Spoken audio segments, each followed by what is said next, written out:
Well, hey y'all, this is Miss Tena Sissy, and I want to welcome you to the kitchen table. It's an opportunity for me to interview incredible human beings from in and around the gay community to help share their light and to give us some inspiration on finding our authentic voice. I hope you enjoy today's special guest, the Miss Coco Peru.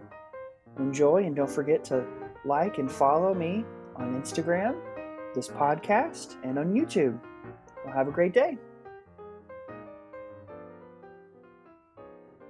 Well, welcome, Miss Coco Peru. Thank you so much for joining me today on the kitchen table.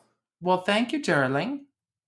I definitely appreciate you taking the time and being able to chat with us. And my whole point of the kitchen table is it reminds me of me growing up and being able to sit at my grandmother's table and talking with incredible people and getting to know them and hopefully being inspired by some of your wisdom and advice to help us through all this crazy time in the world right now. So let me ask you something. When Yes. you say on the kitchen table, were you actually on it or around it? Well, that's it. It probably depends on the day itself because I was all over. I'm a very imaginative child, but for sure remember sitting beside the kitchen table with my grandmother. Absolutely. I love it. I love it. Well, the one thing is, I mean, Coco, you have been such an incredible inspiration for me and so many. You've had an incredible career. I mean, I remember watching you and Trick and Tu Wong Fu, Thanks for Everything, and TV shows, Will and Grace. What has drag been for you over the years? Um, First of all, I just want to say I apologize for this only being audio, but I have found that getting dressed up on a random day is not something I look forward to anymore. But as I've gotten older, but I certainly appreciate that you were willing to do it just as an audio. Of course. And so, what has drag been for me? Ultimately, it's been everything that you would expect drag to be. But underneath all of that, for me, it was a very healing. It was about healing a part of myself that I had abandoned growing up and learned to be ashamed of growing up. And it was really drag was the key to me feeling whole again. And I do believe it was a calling for me because I needed to find my voice. I needed to balance out the female and the male and the yin and the yang. And drag was a very scary thing to me early on. But once I had read that book about two-spirited people, I felt connected to something that went way beyond just me, and it rooted me, and it gave me the hope that not even the hope. It was for the first time I felt there was a definition of how I knew I was. I had no role models. There was nothing for me to connect to. And when I read that book about two-spirited people, that really connected me to something that went even beyond being gay. Like I had already accepted being a gay man, but I still hadn't accepted that effeminate side of me, that everything that I had been working, even in theater school, to rid myself of. And when I finally said, "Oh no, I'm not going to rid myself of this. I'm going to embrace it, and then I'm going to celebrate it." And that is when I reclaimed my voice and power.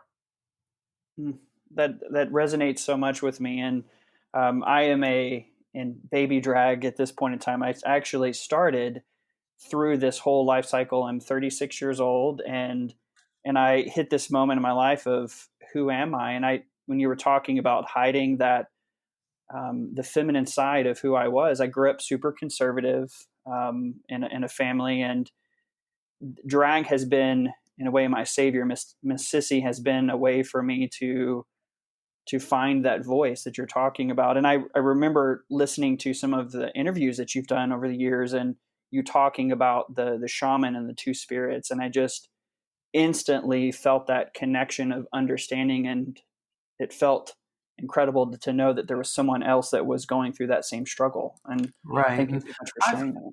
yes, and I in today's world, you have to be so careful about appropriating other people's cultures. And while I respect that, I can't deny that books were written about Native American two spirits, and I took the time to go out back when I was very young, and there wasn't the internet.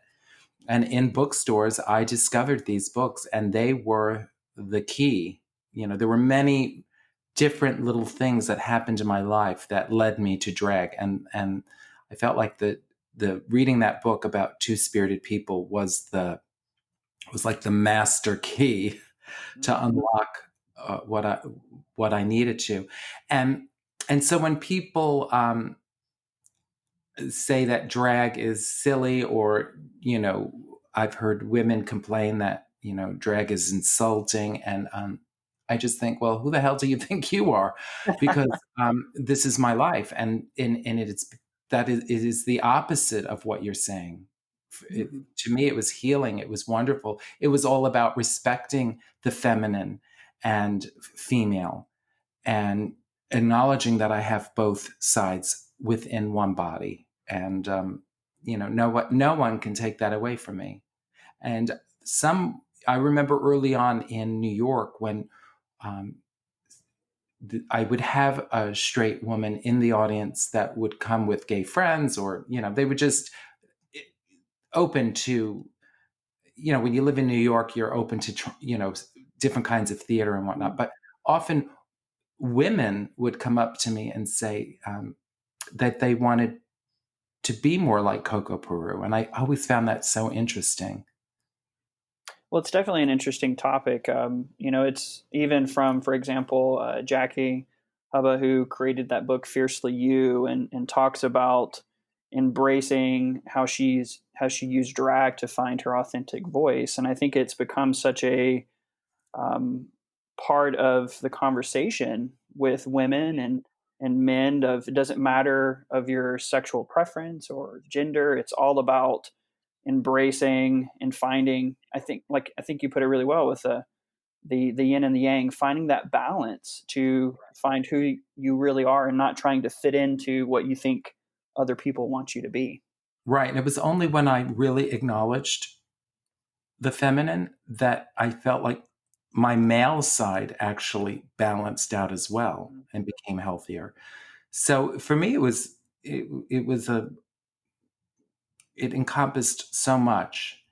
And I, at the time, when I started my show, talked about a lot of this within my show. And I think that was one of the reasons why it became a cult downtown thing to do, was because no one had seen a drag queen talk about these things. And I was not pretending to be a woman. I was talking about being a little boy. I wasn't pretending to imitate a already famous female celebrity. So people weren't really used to the type at that time, weren't really, what I was doing was somewhat new, and telling autobiographical stories. And because part of the healing for me, I also knew that was that storytelling is what connects us all. Mm, absolutely, absolutely. That's incredible. Well, I guess that on that topic, so many people. There's all these self help books and all these people that kind of talking about this, finding your voice. What do you believe are the necessary steps to find that, to find your authentic personal power? Oh God, that is a huge question. What's funny was that years ago when I guess I was going through well, I guess I shouldn't say I guess. I was going through a depression. And this was already after I had created Coco Peru. So my life has been, full of ups and downs. But during one of the down periods, I was reading a lot of self help books. And at one point, I threw the book down and I said, you know what? I think all of these self help books are just all regurgitating the same message.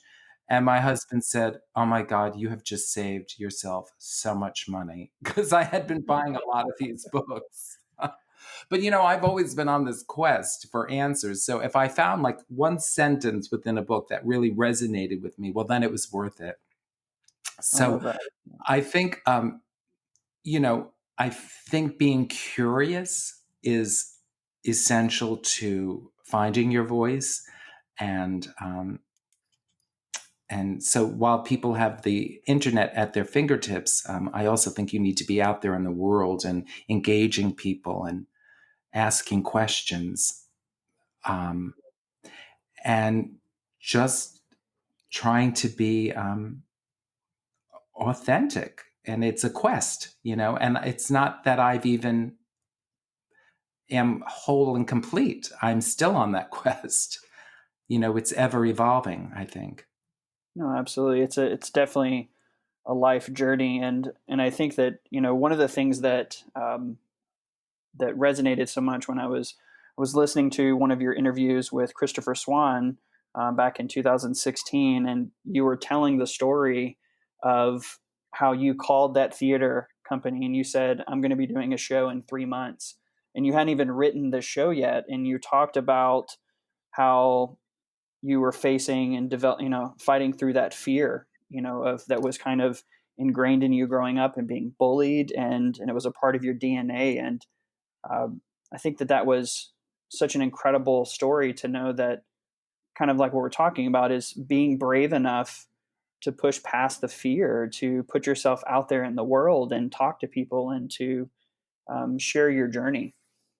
Yeah, and I think also fear, and I certainly had plenty of fears over the years, you know, they kill dreams. And so sometimes I have had to set myself a deadline in order to be held accountable, so that when the fears come up, you they sort of get brushed to the side because you've got this deadline.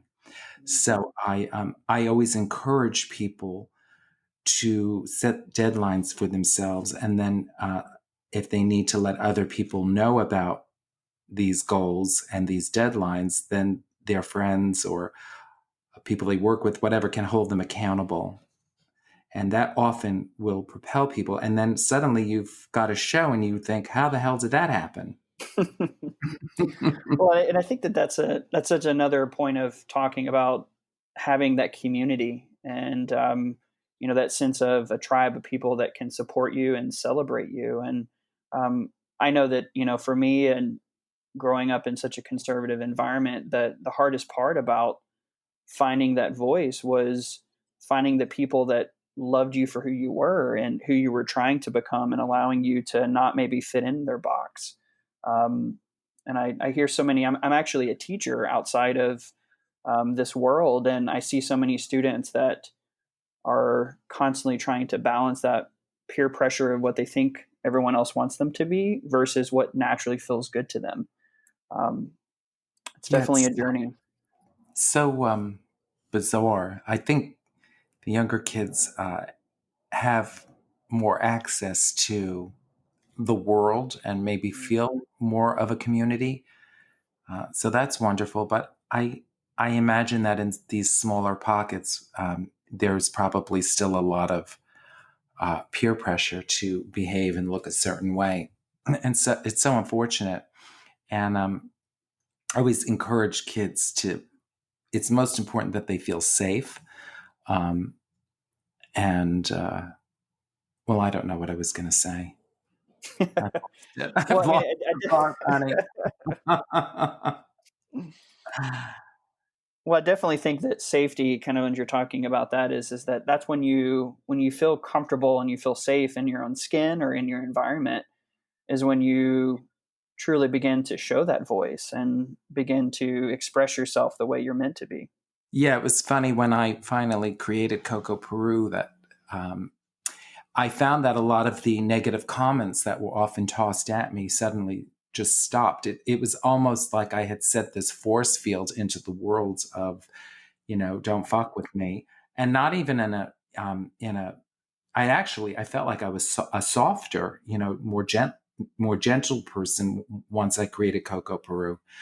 But I think I just had this aura of finally settling into myself, And that even evolves as you get older.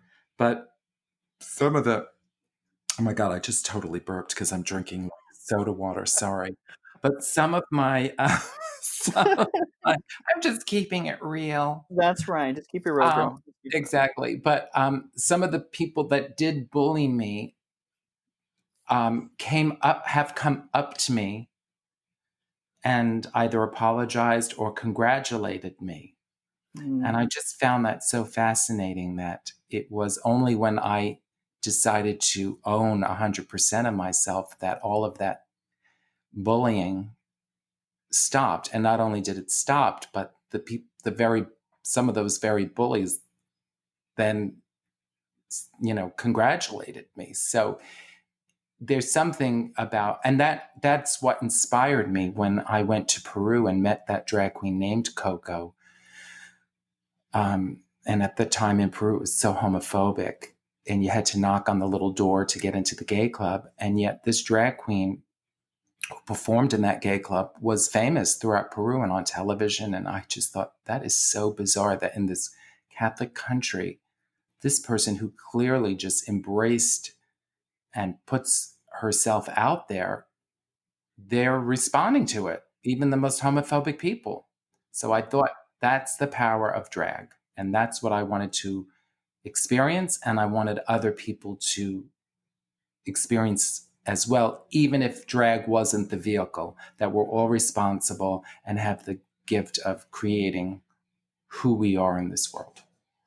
We well, get to write the that's absolutely, and I love that you have used Coco Peru to be such a catalyst for change. Not only within just the art itself, and you um, focusing on your one act plays and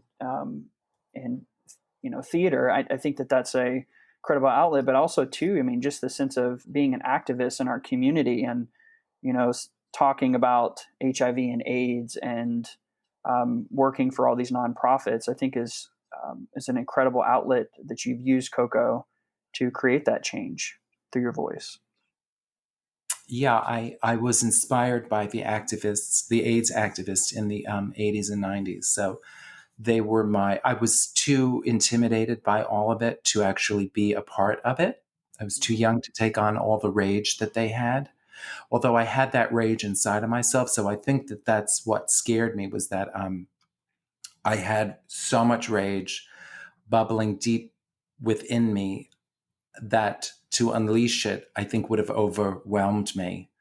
Coco helped me unleash it through storytelling, and I could express my rage on stage through this sort of alternate reality. And although I was telling autobiographical stories, it just felt safer to me doing it through Coco in a theatrical storytelling way.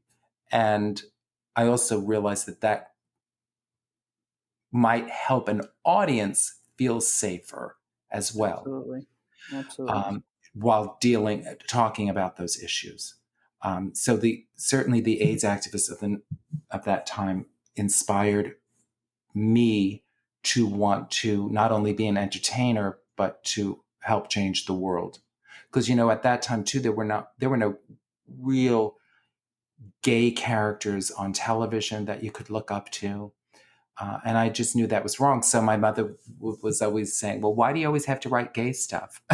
And I would say, "Because there's not enough of that out there. And I'm determined that there's going to be a world where gay people are on television and gay comedians can be openly gay and it's not a big deal. And drag queens can be on TV." And I envisioned all of that, back when I started this. that's so. I mean, I remember growing up and not having any of those icons. I mean, obviously, I with my grandmother would watch Golden Girls and see B. Arthur and Mama's Family, and I watched all of those shows and remember seeing those incredible women and those characters. But there, like you said, there wasn't really that gay voice that was in the community, and No, the gay voice was the writers. and the people writing Golden Girls and all the, Mhm. so there was a sensibility, and that's why some of those shows resonated with us, because a lot of those writers were gay, and B. Arthur's best friend was a drag queen, so there's reasons why we were drawn to certain shows and certain people. And it was all very, it was underground in a way.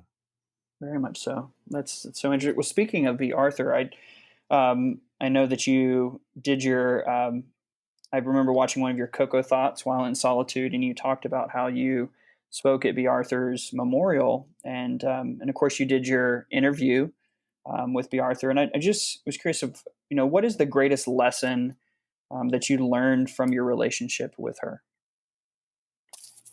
The greatest lesson I learned, well, what's very satisfying about having met and befriended B. Arthur was that was the one person, or one of the people, but I was obsessed with her as a kid. Mm, My whole personality was shaped by B. Arthur. I mean, her comic timing was it just got into me. And as a kid, it wasn't like you could go on the computer and find something at your fingertips. You waited for that, movie to come out that B was going to be in, or, every week when she would be on Maud, you waited for that moment. And just, she was everything to me growing up, along with Barbara and some other women. But so the greatest lesson was that if I hadn't created Coco Peru, if I hadn't taken that leap of faith, I would have never met my idol, B. Arthur. And so meeting B was a confirmation that I had made the right choice in my life, as bizarre as that choice seemed at the time. That leap of faith led to those moments with B. And so I have found that sometimes you do need to take a leap of faith, and that's where the magic starts to happen in your life. and it definitely sounds like once you released that, kind of going back to that fear, once you released the fear of what people would think and what the world, how they were going to judge you, and you just said, you know what, this is me. It seems like the universe just began to work around you to put It incredible totally, people in your it life. felt, it felt almost sometimes, it did feel like magic sometimes. There were things that I would intend that I just knew were going to happen, and they did. And it just, it was a boldness that I had when I was young. And even asking B. Arthur to do that um, event with me, it terrified me to ask her. And she said no at first. And then I made it about that it was going to raise money for gay homeless children. And that softened her, because she loved gay people, especially couldn't understand how anyone could kick a kid out of the house for being gay. So that resonated with her, and she said yes. And the wonderful thing was that the day after the event, I had to go to her house to return some stuff. And when she opened the door, she looked at me and she said, "We did it." And she was so happy she had done it. And then she looked at me, she says, "I guess this really does make us bosom buddies." And Oh, I know, and I just thought, it was unreal. And I'm having flashbacks to those moments in front of the television as a kid, and it just was magical. Or when my mom took me to see Mame, and I saw B. Arthur sing "Bosom Buddies," and here she is saying it to me. It was a beautiful circle, I would say, of it completed something for me. that's such. And I will be honest with you and say that this experience of interviewing you is very similar. I can't thank you enough for saying that you would allow this, and because I truly have idolized you for so long, and just hearing your story and over the years and watching you has been um, it's almost a sense of an aspiration of someone that's trying to find their authentic voice, and seeing the power within you has inspired me for sure. So I just, as a side note, thank you again for doing this. Well, I'm thrilled that you feel that way. I mean, that makes me feel like I again, that's another sign that I made the right choice when you know you've affected another person's life. Absolutely. What is something that you wished everyone knew about you? Oh, um, what is something I wish everyone knew about me? Well, I do think that people look to me as if I have this very glamorous life. And the reality is often the opposite of when I've been out on the road and lifting suitcases and having to get up early, and I don't fly first class. And, you know, some of the hotels I've been put up in have been questionable. I mean, I try to get them to, and it's in the contract, but you'd be surprised at some of the places I've had to pee, before a show. And, it is not a glamorous life. It has moments, but, and the other thing is that people think that when you're on a TV show like Will and Grace, you've made it and you've made a fortune. And the reality is, quite being on that show, that's 1 week of work. And what I do in that 1 week, I sometimes make doing one or two my own shows. And people think you've made so much money because you're on television. It's like, no, I'm making like SAG minimum. And so it's funny that they think that being on television makes you rich. It does if you're a regular TV series person, but when you're just a guest star and you're on that low end of the totem pole, you're not getting rich. What it does is it's a wonderful opportunity to work with great people who are at the top of their game. It is wonderful exposure, and I absolutely loved it. So that's why you do it, and you hope it leads to other things. But really, it's just about enjoying that moment. And then I would drive onto Universal Studios and park my car, and they would offer to drive me to. At first, when I was first on the show, where they had us park was a little bit of a walk to the actual studio where you were, not studio, but the building where you're filming. And I always refused the ride because there was just something magical about walking through an active working studio. And the tram would drive through it. That was the tour of the actual studio. And you'd see all the tourists on it. And I have done that tour several times. And it was very exciting to be on the other side of that tour and to actually be an actor walking through that studio. I And love that. I yeah, love and that. I never, ever, ever took that moment for granted. It was magic each time I got to be on Universal Studios as a working actor. And so, I mean, and I just think it just goes back to, once again, you just knowing what you want and being authentic and continuing that journey of self discovery. And I think that once you do that, that your authenticity kind of magnetizes the things that you want around you and brings those incredible experiences to you. And the other thing I would say that, like, if what I would want people to know about me is that, so for instance, when I was on Will and Grace, I was terrified. I was terrified of forgetting lines, of making mistakes, of you're walking into a situation where these people have been working together for years. They all know each other so intimately, and you're coming in as this guest and you're trying to figure out how to fit in to all of it. And you're afraid of being judged. And so all of those fears are real, and they're so deep, and they're rooted into probably most definitely my childhood. of fear of rejection and all of that stuff and being judged. And yet,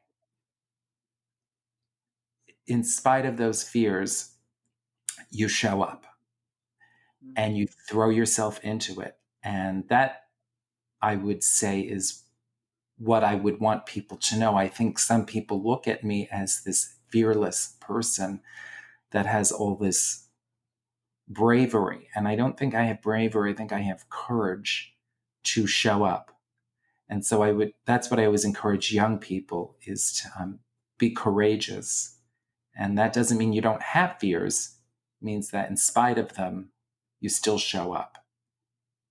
And I think that you have shown that so much. I mean, talking about how you signed up before you did your first show, My Goddamn Cabaret, and telling the theater that you're going to have a show. I think that is, It but I was think crazy. that's just incredible to me. But I also see that as that you're showing the world that this is what you're going to do. And I think that you level up that way. It pushed you to be accountable for that because you wanted it to be great and you didn't want it to fail. Right. Once you get the ball rolling, it's like almost like you can't stop it. And there were moments where I thought, oh, I started this and now I'm so deep into it, I can't stop it. People are depending on me. I had enrolled friends to help me shop for shoes and hair, and I'd never done drag before. And back then, you didn't have computers to make flyers, so my friend's mother was making the flyer. My other neighbor worked at a printer. He was going to print the flyer. So I had all of this set up. And the more people that got involved, the more real it felt. And then before you know it, it was my opening night and my teeth were chattering. I was so scared. But I walked out on that stage. And once you're on a stage with the spotlight on you, you're either, you just dive in. And I think that's a great metaphor for life. So much so, so much so. Well, as we're getting to the end, I wanted to just kind of going back to our community and obviously being quarantined, and a lot of our community is about connection and being social. What do you recommend that during this quarantine that of how we continue to stay connected within our community and our tribes?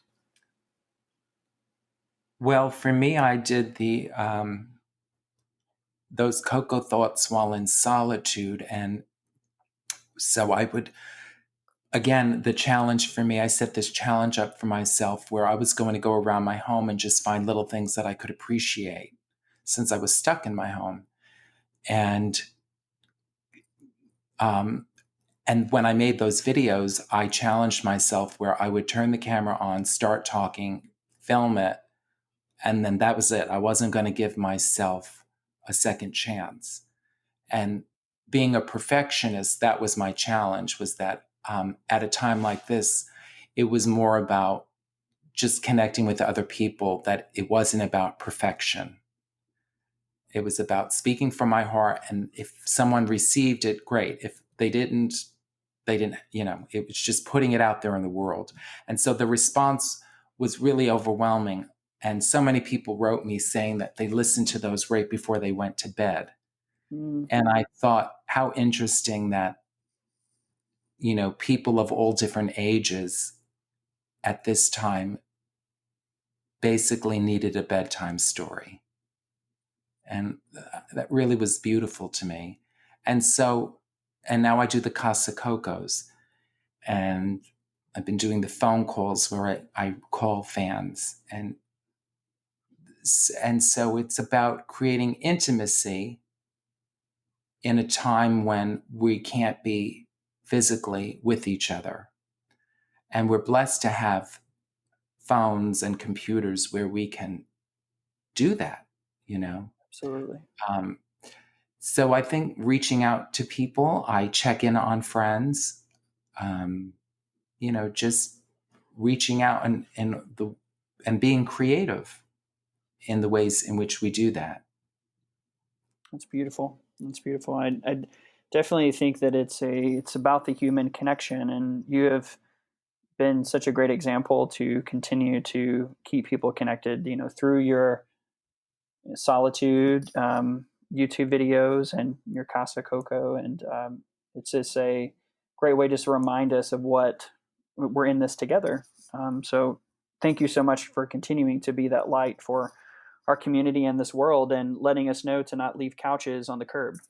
I hate bulk garbage.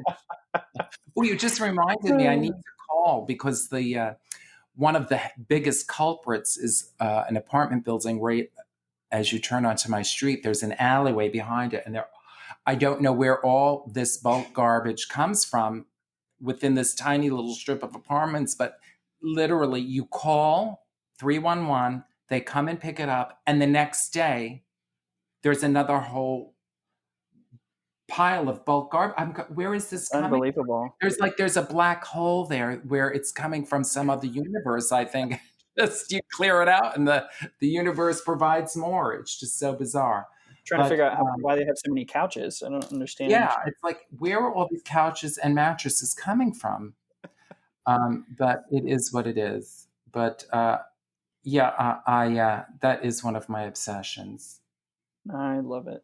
Well, Miss Coco, where can the audience connect with you? What are you doing? What are places that our community can reach out and see They what's can going find on me in at your my website, which is misscocoperu.com.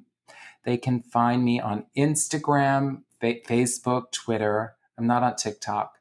I have my YouTube channel, and I also, they can go to casacoco.live for future shows. The next one will be probably in later September. Awesome. Well, I thank do you so come out much so much. again. Thank you Well, so thank much again you. for I really being on this call. appreciate it. It's been fun and thoughtful. So thank you very much.